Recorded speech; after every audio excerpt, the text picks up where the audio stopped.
Week 8 just finished up, and it was a week of missed opportunities for me and my predictions. I went 10-6, but had plenty of opportunities to do better. But anyways, let's just get on to week 9. The 49ers and Steelers are on a bye week, and we'll be starting off with the Texans at the Jets on Thursday night. Stop me if you've heard this before, but the Jets are a joke. They have to be one of the biggest disasters I've seen in years. The Texans don't look as impressive as you'd want from a 6-2 team, but really they should win this one by default. I'm gonna take Houston here to win 24-17 on the road. Now for the Saints at the Panthers. This was honestly a tougher pick than you'd expect for a game with the Panthers in it. The Saints offense has looked anemic with Spencer Rattler at quarterback, but I think it's important to note that they've played against the Broncos defense and the Chargers defense, and now they get to play against Carolina. I can definitely see the Panthers winning, but I think against that porous defense, Spencer Rattler is finally going to look like an NFL quarterback. I'll take the Saints in this one 27-20. Now for the Commanders at the Giants, and there's not really any other way to put it. The Commanders were very lucky to come away with the win against the Bears.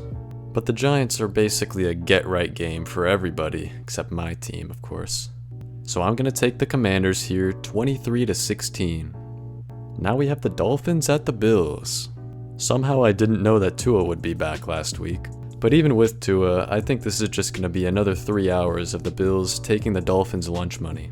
I'm taking the Bills to pick up a home win 33-20. Now for the Chargers at the Browns. And the Browns just upset the Ravens and actually looked like a professional football team for the first game without Watson. Who would have thought? However, the Ravens' defense has been very disappointing this year, and the Chargers' defense is no joke. So I think they're going to shut down the Browns' offense and win a snoozer 20-17. Now we have the Patriots at the Titans. This game is so uninteresting that I really don't even know what to say. With Drake May in concussion protocol, my pick for this game pretty much entirely hinges on his status. If Drake May plays, I'm going to take the Patriots here to win 23-20 on the road. However, if Jacoby Brissett is playing, I'm actually going to pick the Titans to win 20-16. Next up, we have the Cowboys at the Falcons. The Cowboys look like a joke this season, but the Falcons are the Falcons, so you never really know with them. I'm still going to take the Falcons to win 30-23 at home. Now for the Raiders at the Bengals. And besides the Jets, the Bengals might be the biggest flop in the league this season. But I still think they're better than the Raiders. So I'm going to take the Bengals to get their first home win of the season, 30-26. Next up, we have the Broncos at the Ravens. And the Ravens are coming off of a shocking loss. The Broncos are a tough opponent, but I do think the Ravens are going to bounce back at home. I think they take this one 23-20. Now for the Bears at the Cardinals. I picked the Cardinals last week not knowing that Tua would be back, but hey, it worked out. As for the Bears, their choke job last week was comical, and their offense looked pathetic against a Washington defense that's been horrible all season. I'm rolling with Arizona to win at home 23-20. Next up is the Jaguars at the Eagles, and the Eagles might be back. They destroyed the Bengals' hopes and dreams, and while the Jaguars fought valiantly against the Packers, I still don't think they're that good. I'm taking the Eagles to win at home 28-24. Now for the Rams at the Seahawks. Buckle up, because I've got a lot to rant about. Where do I even start with the Bills game last week? Running into the punter is a penalty, unless it's the Seahawks, of course. Penalties by both teams offset. Unless it's the Seahawks, we just get shafted by a ticky-tack roughing the passer, while a penalty by the Bills gets completely swept under the rug. A receiver straight up running into a defensive back and pushing him aside is obviously offensive pass interference, unless it's the Seahawks. Then it's somehow illegal contact on the defense for some fucking reason. I could go on and on.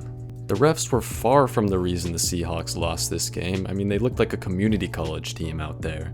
But for fuck's sake, you would have thought we were playing the Chiefs or the Brady Patriots with the blatant favoritism from the refs. If the Bills beat the shit out of us fair and square, I could handle that.